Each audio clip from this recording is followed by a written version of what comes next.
Well, hi, and thanks for joining me in my shop. Hey, I'm going to do hopefully a couple of interesting things with this radio today. Now, yesterday my session in here ended with this radio working a bit, receiving signals amidst a lot of what I believe is radio noise, coupled with some internally generated hum from the power supply, or maybe even some internally generated oscillations. So I'm just happy that it's receiving well enough that you can tell it's picking up broadcast stations now. That's great for me. I have not properly aligned this. I've only fiddled with it, and the result is it's working. It's working to some degree. So I'm just going to leave the radio as is and do some more peripheral things with it. The first one I want to do is I want to try a different antenna on this radio. This radio, like all radios from back then, well, not all of them. I better take that statement back even before I say it. I was going to say they were all built for long wires, outdoor wire antennas, and potentially very high impedance antennas. Well, some of these I'm sure were built to have loop antennas. I've seen them in photographs and stuff like that with loop antennas connected. So that's what I want to try. The thing about a loop antenna is that if they're done right, they're resonant. They're actually a tuned element ahead of the radio itself. So now I happen to have one here. I built when I was in college. Let me just show it to you. I've had this on camera before. Dug this out last night. Yeah, I was going last night in here. So here's my loop antenna. So there's really two parts to it here. There's an outside bundle of wires here. That's 5 turns of wire. And then there's an inside single turn. The single turn is what's actually connected to the radio via this cable here. So these outside turns aren't doing anything directly, but what you do is you tune these with a capacitor. There's my capacitor down here. You tune it with a capacitor to resonate at the frequency of interest, and then with this thing ringing away, this wire gets an even stronger signal.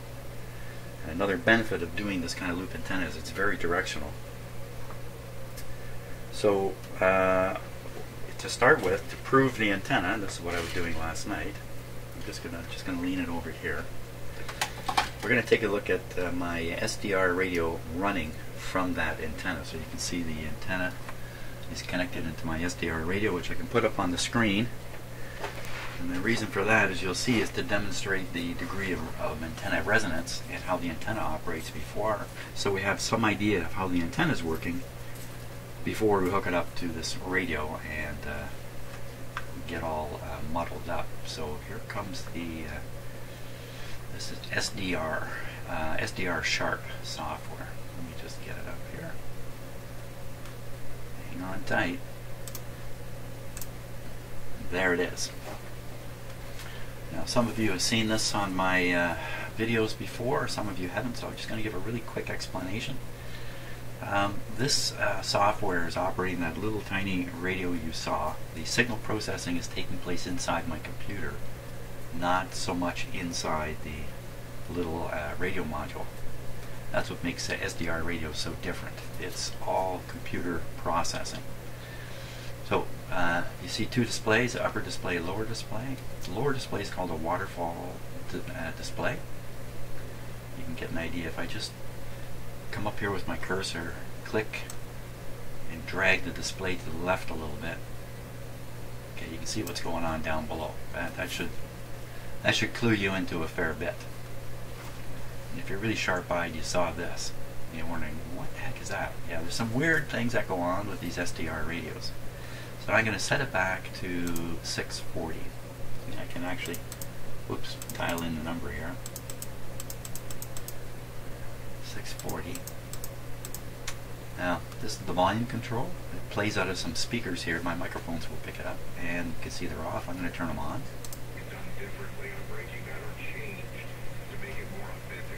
Now, this is the same station we were listening to yesterday on the wire through the older radio. You could barely hear it. But you see right now, this sounds pretty good. Okay, I'm going to rotate the antenna. I'm just going to pick it up here and rotate it.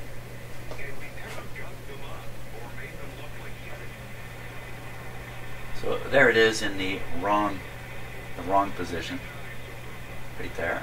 I'll just turn it basically 90 degrees. Presto. So out of this antenna is coming a nice signal without much noise. I'm just trying to stand it up here somehow. It's a little on the awkward side. There we go. Okay. Now let me get back on camera here. Okay, next thing is, I cannot plug this kind of connector into this old radio. So I need this. It has clip leads out the end and more wire. Before I introduce this into the antenna line, I need to prove that this won't ruin the whole effect. So to do that, I'm going to disconnect it over here. Okay, I'm going to put it on like this. Now, how am I going to get this onto my little SDR radio? It's going to be a little awkward here, but I just need to prove that it's still producing signal here.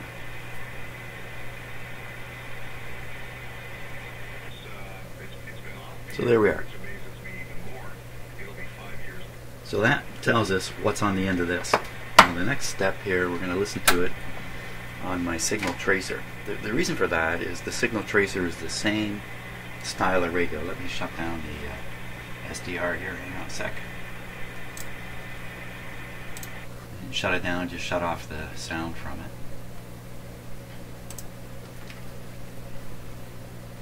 Okay. So this guy will hook up the ground to the ground. Okay, it's just coming on. Let's check and make sure it's set right. I like to have it on camera here. We can take a look on the camera.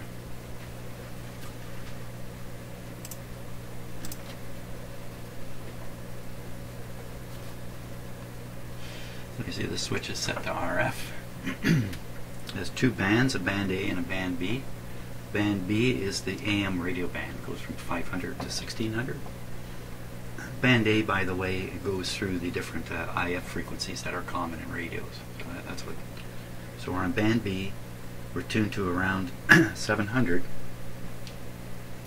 And what I'm going to do now, I'm just going to connect this to the input here.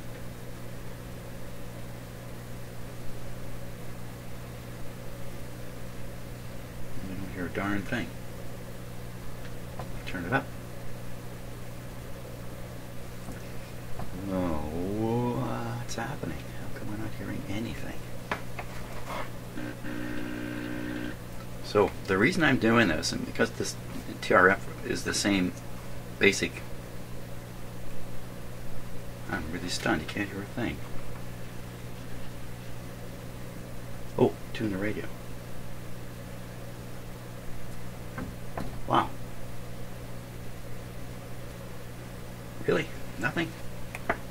So the reason I'm doing this, I haven't explained it yet, is because if I can get the antenna to work on here the way I want it to, then I'm really reassured when I connect it to this radio. If it doesn't work, it's because of the radio. That's why I'm doing all this craziness. It looks like it's not going to work out here. Let me put it in just a wire antenna. Just 10 feet of wire onto the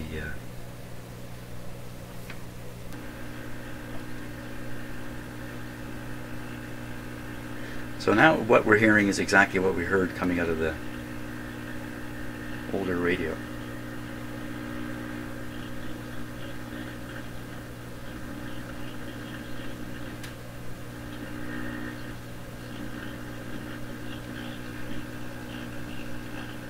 One of the things I missed demonstrating with the loop antenna was the tuning capabilities of it.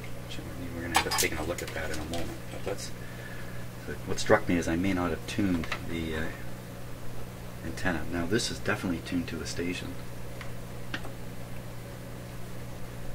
Unbelievable. this is maxed out. I can't turn this any louder. I'm going to fiddle with the antenna here.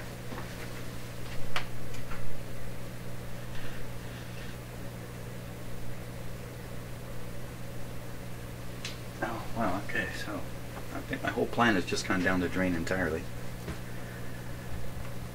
Well, you know, the thing about a loop antenna is its impedance is extremely low. And I suspect, I know this radio is looking for high impedance input.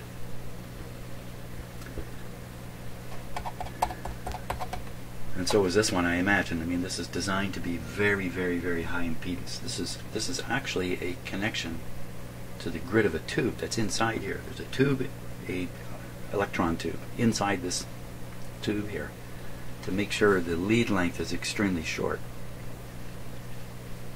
So that's how this is trying to solve the problem of noise interference with the actual device. And the antenna I've connected that up to, let's take it off the ground. It'll probably make lots of sound then.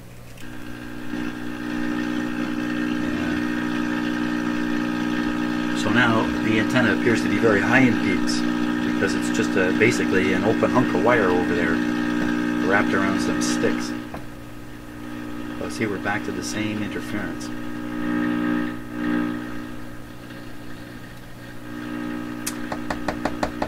I have some impedance matching stuff here.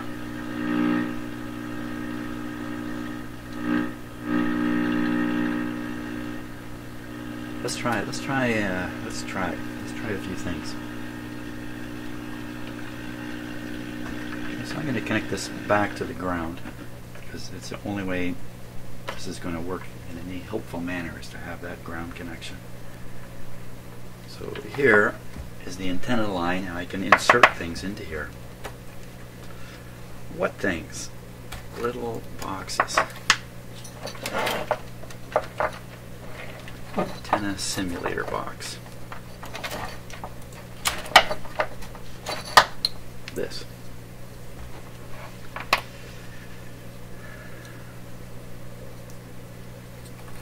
This box may have a direction to it and I'm not aware. Okay. So hopefully this radio would pop to life. Not at all. Let's try it the other way around here. Don't know if this has a direction to it or not.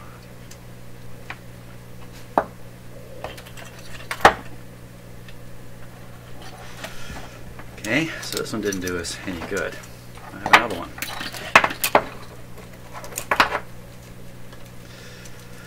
These boxes came with my military signal generator, impedance adapter. That sounds more like what I'm after.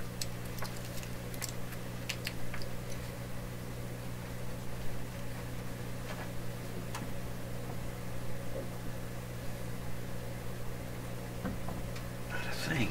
Not a thing. Are we still hooked up here? Is everything?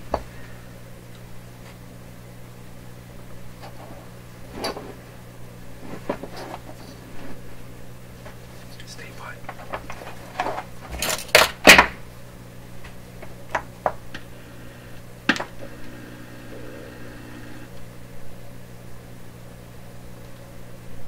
We're getting nowhere.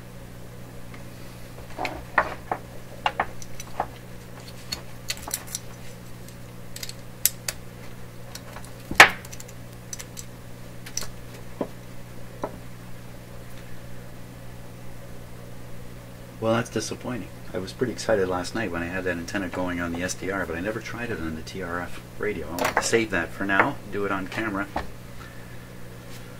Not a very good result. So I got any other way of dealing with this? I don't think so offhand. So this is a bit of a letdown. We're going to give it a go on the radio anyway. Why not? So we're going to give up on the signal tracer, but in a much wiser state. Get rid of these adapters. Go back to the where to go.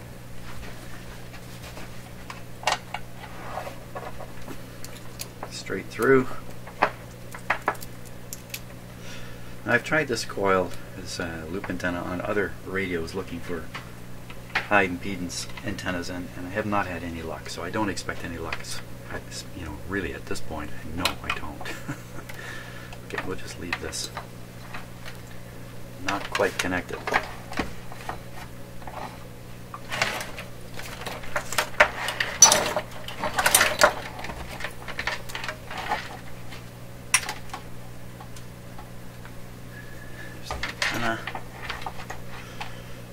Let's start up this radio. Wrapping my head on the microphone again.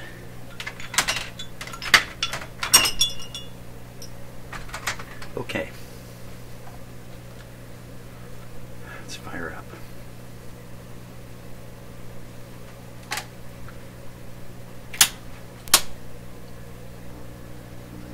Good. I haven't touched this radio, so conceivably it's still tuned to the station it was receiving. First, we'll start with the wire antenna, same as we ended with. Oh yeah, it takes a long time to warm up. Just take it easy, Jim. Drink some coffee.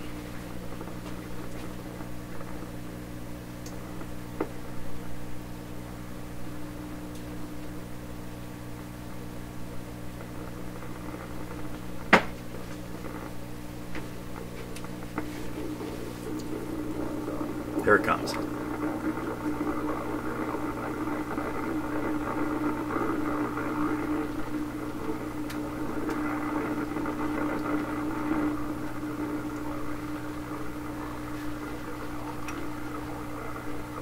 So I think this radio is actually receiving a little better than that TRF signal tracer was off this wire. Let's tune it really well.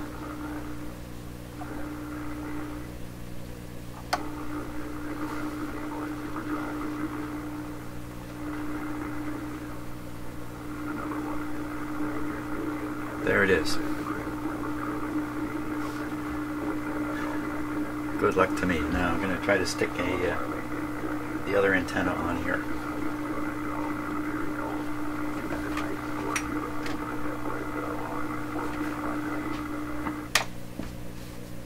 Did he say 590? I think he said 590.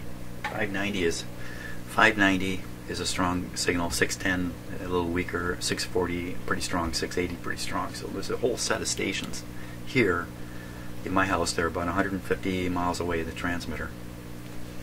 A buddy of mine was telling me that his similar radios work really well down in the city of Toronto, or work okay, maybe because the radio signal is so powerful, and he's got it connected to a better antenna too, an outdoor wire antenna, that he's successful with his 1920s radios. I've heard them, and I've heard one of these guys work myself. Another one I worked on, I didn't have to even fix anything. Someone brought a radio, I won't go into all the detail, but anyway, a radio, just check it out before trying it out. And we checked it out, we tried it out, it worked. All original. Worked really well. That's the kind of stuff that's driving me nuts, thinking about that. So, make sure I got the right lead here. So here's the lead from the loop antenna. Okay, first we'll just hook up lead to lead.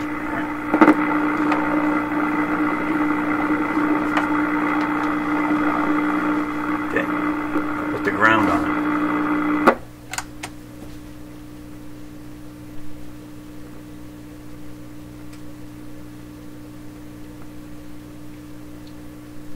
Anybody hear anything?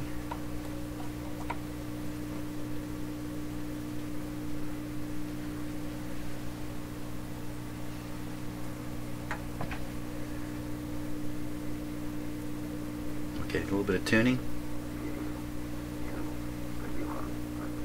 That's interesting. This is peaking in a completely different place now.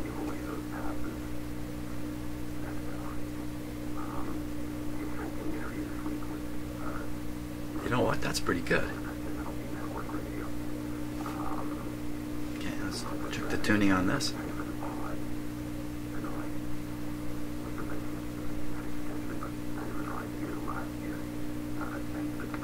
Huh. Let's try a little impedance impedance adapter.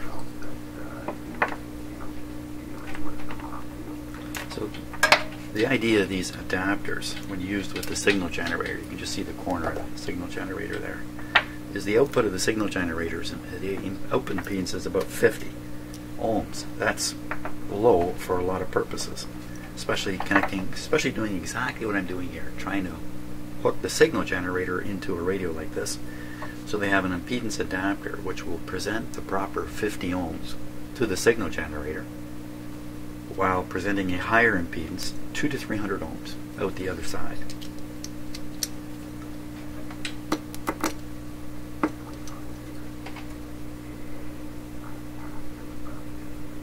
I'd say it's quieter.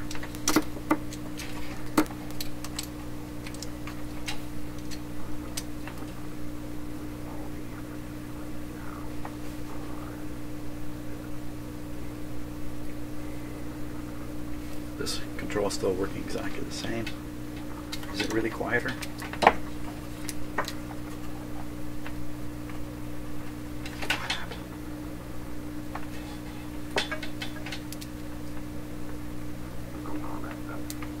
Yeah, seemed to be a little bit quieter. Can't cross-thread these things. Let's try that other box just to see. Just on the counter.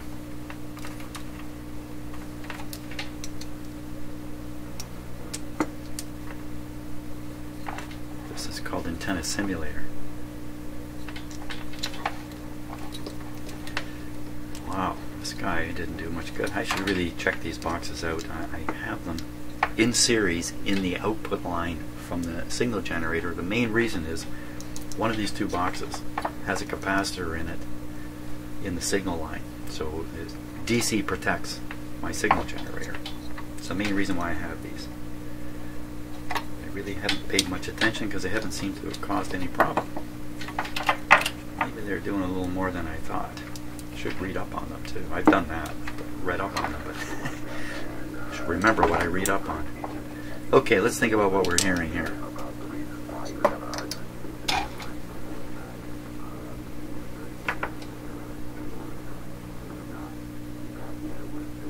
So first, you hear that hum? That hum? That's probably power supply hum. Now we'll tune in the station here. Now you hear the garble? The garble may be caused by that same hum being amplified in these tubes to the point where it's so big, the 60 cycle hum is so big. I was thinking about this a little bit here. These tubes are running at RF. They're fed directly from their filament. They don't have an independent cathode, so the tube current is coming right off the filament, and the filament is running on AC, which makes me think, wow, you can have a hum come in there. But if you did get a hum, a 60 cycle hum or a 120 hertz hum, this circuit won't amplify it forward, I think, because it has RF coils in between. And 60 cycles, 120 cycles, not going to make it through an RF coil. So what could be happening though is the hum is modulating the RF signal. The modulated RF signal is traveling through the tubes. And when it finally gets detected and reproduced in the speaker, we hear the hum. So it's not a hum directly we're hearing from these tubes, I think. What we're hearing is the modulated result of the hum in these tubes. Hey, I think I'm getting a grip on it here. Now on this side of the detector, the situation's quite different. Here, this is all audio, so a 60 cycle hum or 120 cycle hum could be reproduced and would come out the speaker. Okay, if all this is true, I should be able to pull out this tube, that hum not change at all. Let's pull this tube out.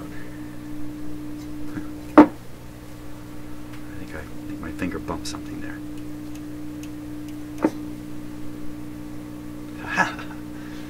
The hum we're hearing there remains. It's not being sourced down in here, not this hum. If we pull this tube out, I believe the hum will completely go. Let's try it.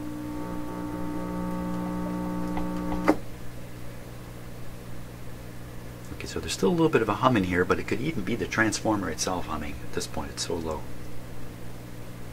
But obviously, this is the guy who's introducing the hum sound. Wow, that's kind of interesting. And what if I pull this tube out, the detector? I don't know. That's a good question. Let's pull that out. Pull that baby out of there. Hum remains. It changed a wee bit, but we won't worry about the change. Let's put that back in. So, now, have I got it right? I got it right. Let me peek at the schematic here. Just tolerate this a little bit of a moment here while I call up the schematic. Just bear with me. I just want to peek at it. Did not get this. Here it comes. I'm not going to put it on the screen there. I'm just going to peek at something and I want to check. Okay, good.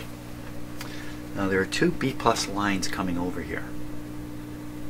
One supplies a B+ to all these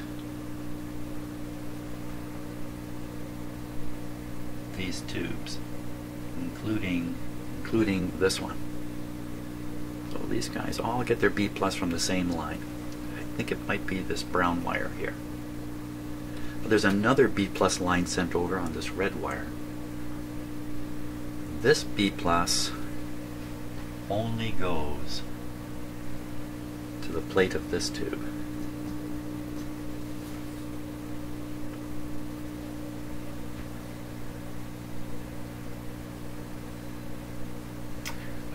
So I'm going to leave it at that. That's a fact. Okay, the reasons for it, I don't know. I'm not sure. I can take wild guesses. I can take guesses here, but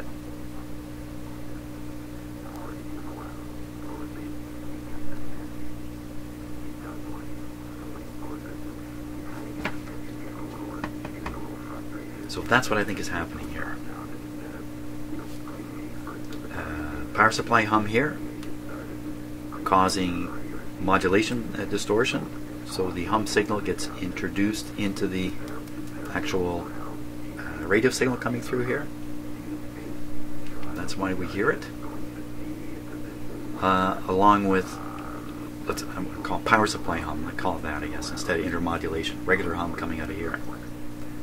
All of it coming from there. Now, very early on, I tried to nullify any hum from here. Let me turn that guy off. I tried to nullify any hum from here.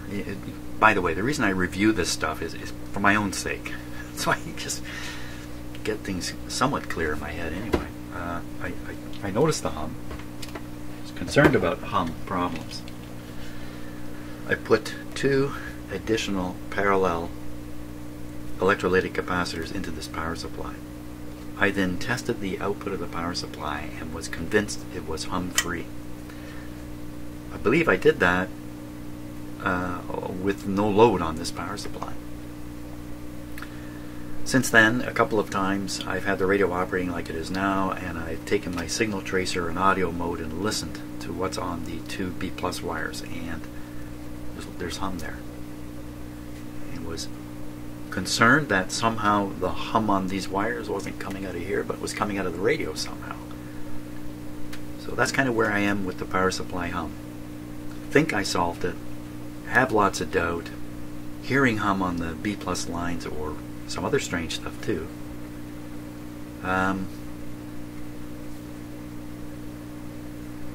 That's kind of where it's at. I won't go into it right now, but there's another whole, early on I went through this whole thing of how these tubes get their bias, which is tricky stuff. Earlier on you may have seen me with a voltmeter checking the voltage to the chassis of the grids along here. That's all false stuff. It's I was doing that in case something really weird showed up, but that's not the right way to read the grid potentials. I've done all that early on. I did all that early on. It all seemed to be okay. But there's a there's a resistor network involved in feeding the AC to each of these heaters, and also feeding the radio signal, the RF signal, through those same heaters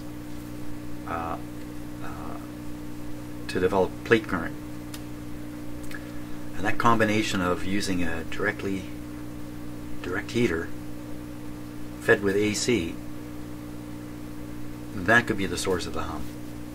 It may not be so simple. And then the hum, if it comes through this way, if it comes through the heater lines, maybe because resistors aren't balanced properly over here in this little resistor network, if it comes through the heater lines, then exactly how this would work, I'm just not that familiar with it, but I can guess it would introduce a hum, and you'd get intermodulation hum, just like we hear.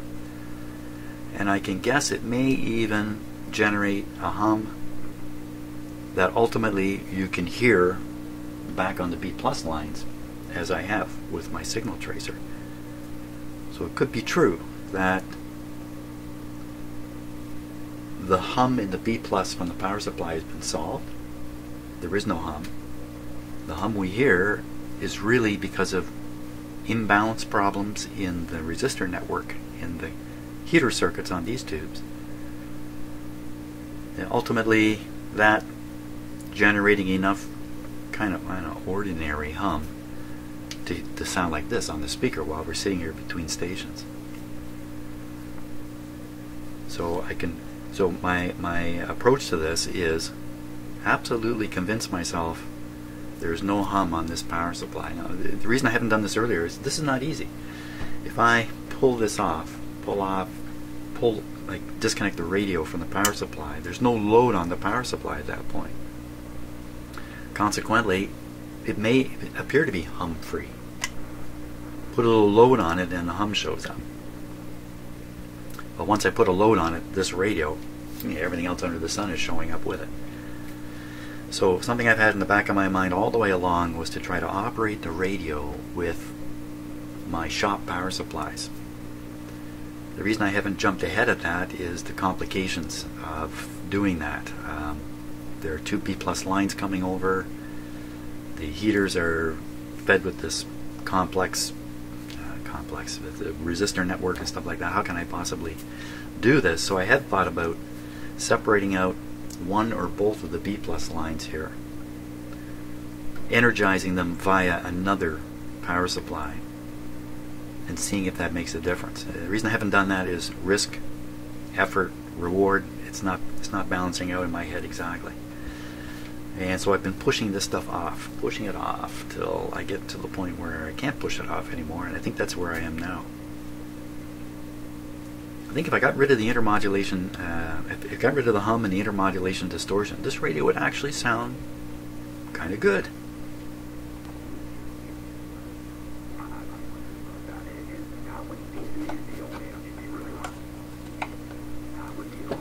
Now, the last thing I'm going to do, next thing.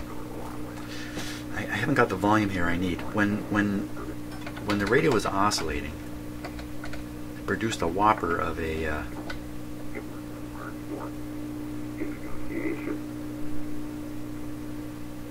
I want to get your whether it's too cute by means for the neural labor region. When the signal got really loud coming out of the speaker, it seemed to me the speaker itself was generating distortion. Now that's pretty good. What I'm listening to is acceptable volume. When it comes to actual bottom line. But I don't hear that second level of distortion. But what I can do is I can put a different speaker in there. What do you say we try that? Okay, so these speakers are not like modern speakers. They are high impedance speakers. You can't put a 8 ohm speaker in here. So This very cool speaker here was lent to me by my buddy Scott so long ago, and I've hung on to it. Shame on me. But I have. I see it has the right kind of connectors on it and everything. So we're going to give it a try. Now, don't be fooled. The cone here is modern. It's a remake. It's just I don't know what it's made of. It's a remake. But down at the base here, the base of this is an original speaker. It says on it, Radiola Loudspeaker, Radio Corporation, model number, looks like UZ1325. I like to think they got 1,000 of these on the market. So we're just going to switch it. Just cut the power while we do this. Switch it. I believe these are 600 ohm speakers. Okay, just because I just said I believe. There's no room for belief in life. If you find yourself believing something, stop. Don't believe it. Come on. I just want to read the resistance of these speakers to see if they are comparable. So this one is the tall cone one first. Oh, that's interesting. So it reads it as 1,000 ohms, and it gives a inductance here, 730 millihenries. But the main one is the 1,000 ohms. Okay, let's check the other speaker now. See if I'm full of baloney here. So this is the speaker that actually comes with the radio.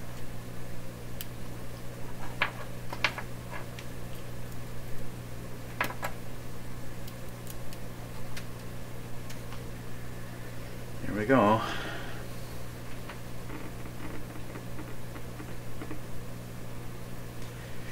Very, very similar. 1,000 ohms. Very, very similar. It doesn't mean it's actually 1,000 ohm impedance, but having used the same instrument to do the test on both and getting the same readings, sure seems to me I can just plug this guy in here now. What would happen if you hooked up an 8 ohm speaker here? My guess, probably nothing bad, but it wouldn't work well, or it wouldn't work at all. Okay, so now we're going to be listening. Whoops. We're going to be listening to this big honker microphone. You should hear it. Here we go.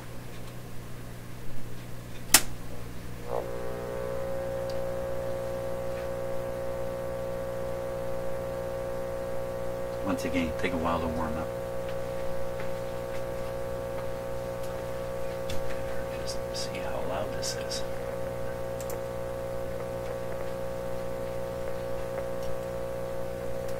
When I'm shooting these videos, I can't keep an eye on volume levels.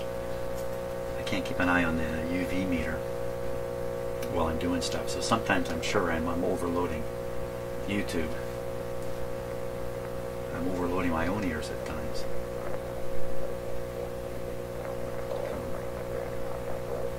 Here it comes.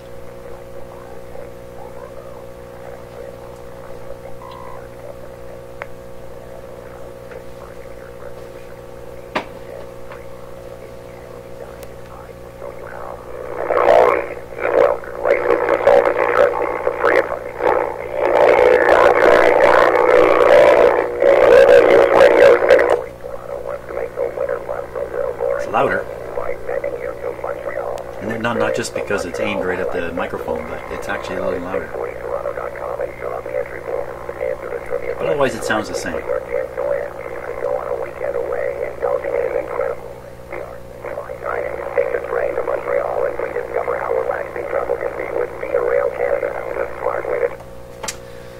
Okay, so that proves that basically this speaker is working okay, even though it's in rough shape. It's definitely in rough shape. Thank you again, Scott. If you've forgotten where your speaker is, you know where it is now.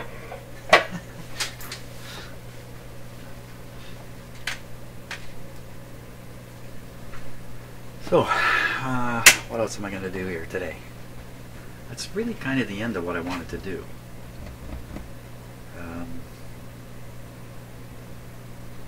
I think from here it's all about this hum. It's all about the hum. And judging from the clock on the wall, my time is up this morning. So tomorrow or later today, because I'm highly motivated. I really want to get this radio done and out of here. I still got a ton of work to deal with the speaker cabinet. There's still lots to do here. And I got a pile of radios waiting to come through my shop. So I've become kind of motivated. Okay, thanks a lot for watching, and see you on the next video.